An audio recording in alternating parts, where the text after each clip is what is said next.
Hi friends, அனைவருக்கும் வணக்கம். இன்றைக்கி புரட்டாசியோட முதல் சனிக்கிழமை. நீங்கள் ஏதாவது உங்களுக்கு நிறைவேறணும், அதாவது நல்ல விஷயங்கள் நிறைவேறணும் அப்படின்னு நீங்கள் நினச்சிங்கன்னா, கல்யாணமாக இருக்கலாம், இல்லை ஒரு குழந்தையாக இருக்கலாம், இல்லை ஒரு வேலையாக இருக்கலாம், இல்லை வீடு கட்டுறதா இருக்கலாம், இல்லை ஒரு படிப்பு முடிகிறதா இருக்கலாம். இத்தனை விஷயங்கள் இருக்குது நம்ம வாழ்க்கையில்.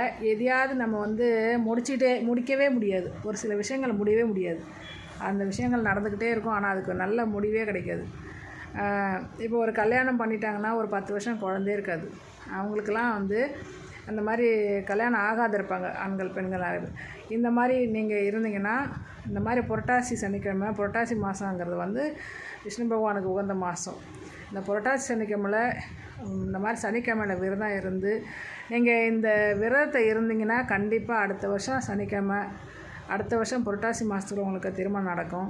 அடுத்த வருஷம் புரட்டாசி சனிக்கிழமைக்குள்ளே உங்களுக்கு வேலை கிடைக்கும், நல்ல விஷயங்கள் நடக்கும். சனிக்கிழமையில் நம்ம விரதம் இருக்கிறது பெருமாளுக்கு மட்டும் இல்லை, சனி பகவானுக்கும் சேர்த்து தான். சனி பகவானுக்கு பிடிச்ச கிழமை சனிக்கிழமை.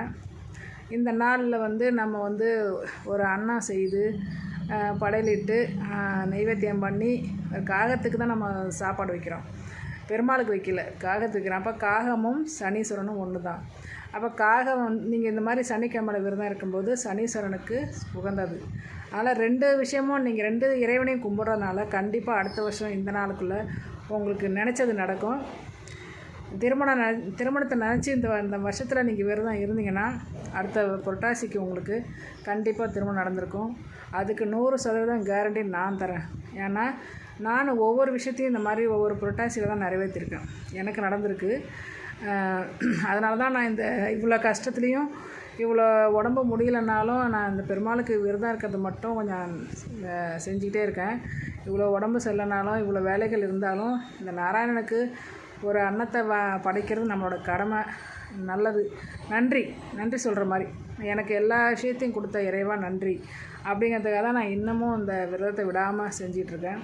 கிட்டத்தட்ட எங்கள் வீட்டுக்காருக்கு உடம்பு சரியில்லாமல் போய் உயிருக்கு ஆபத்தான நிலமையில் அப்போ தான் நான் பெருமாள் படத்தையே பார்த்தேன்.